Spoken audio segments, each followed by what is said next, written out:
नमस्कार दोस्तों, मैं अभिषेक सर आप सभी लोगों के सामने एनसीईआरटी चैप्टर नंबर 3 आव्यूह मैट्रिक्स लेकर आया हूँ कक्षा 12वीं के लिए। आव्यूह क्या होता है? आव्यूह समझिए, एक आयताकार एन कोटि का क्रम में पंक्ति और स्तंभ में लिखे हुए अवयव आव्यूह कहलाते हैं। तो आव्यूह जैसे मान लीजिए A = 1 2 3 4 5 6 7 8 9, ये आयताकार क्रम में लिखा हुआ अवयव आव्यूह है। जिसे इसको पंक्ति कहते हैं, पंक्ति, और इसे स्तंभ कहते हैं। किसी भी आव्यूह में पंक्ति और स्तंभ होता है। यहाँ कोटि जो होती है, इसको कोटि कहा जाता है। कोटि का मान होता है पंक्ति गुणे स्तंभ। पंक्ति गुणे स्तंभ, कोटि बराबर क्या होता है? पंक्ति गुणे स्तंभ। इसी को जनरल फॉर्मूले में क्या लिखते हैं? जनरल सूत्र जो होता है इसका, उसको कुछ ऐसे लिख देते हैं।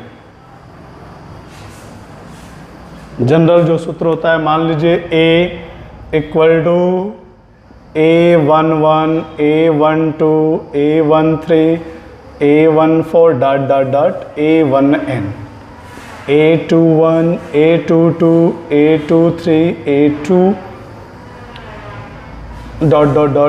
2n।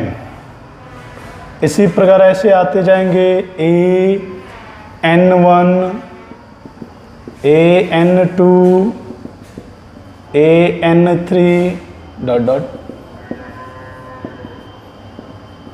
ANn, यानी इसकी जो कोटि होगी n गुणे n कोटि हो गई, n गुणे n कोटि हो गई। अब आव्यूह कितने प्रकार की होती है? आव्यूह के प्रकार, आव्यूह की कोटि, इसको थोड़ा सा नोट डाउन कर लीजिए आप लोग। आव्यूह के प्रकार के बारे में बात करते हैं। आव्यूह के प्रकार। How many types of matrix?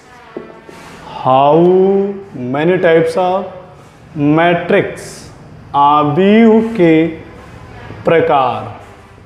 मैं कुछ आव्यूह का नाम देता हूं, कुछ आव्यूह का नाम, जैसे स्तंभ आव्यूह, स्तंभ आव्यूह, स्तंभ आव्यूह, कॉलम मैट्रिक्स CM, यानी कॉलम मैट्रिक्स।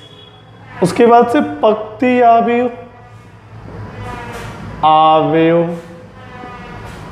पंक्ति RM, रो मैट्रिक्स, जिसको रो मैट्रिक्स कहा जाता है। उसके बाद से वर्ग आव्यूह, वर्ग आव्यूह, जिसको SM भी कहा जाता है। इसको क्या कहते हैं? SM, यानी square matrix, CM RM SM। 4 number है विकर्ण आव्यूह, विकर्ण आव्यूह, जिसको DM, diagonal matrix, diagonal matrix. 5 number अदिश आव्यूह, अदिश आव्यूह, जिसको क्या कहते हैं? स्केलर, SCM, स्केलर मैट्रिक्स कहा जाता है। तो देखिए, पहले मैं थोड़ी सी आप लोगों को बता दिया कि आव्यूह क्या है, आव्यूह किसे कहते हैं, आव्यूह कितने प्रकार के होते हैं, आव्यूह की कोटि क्या होती है। आव्यूह की कोटि